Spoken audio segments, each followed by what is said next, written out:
আমার বাড়ির সরস্বতী পুজো হয়ে গেছে। পুজো এখন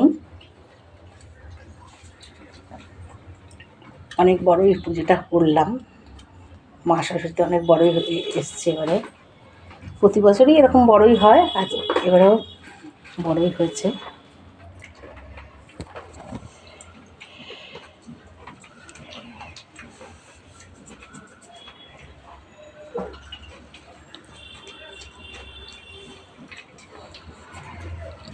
ঠাকুরমশাই 8টার সময় আসবেন বলেছেন। 8টার মধ্যে আমার সমস্ত কিছু জোগাড় জান্তি হয়ে গেছে, ওই জন্য তাড়াতাড়ি পুজোটা হয়ে গেল।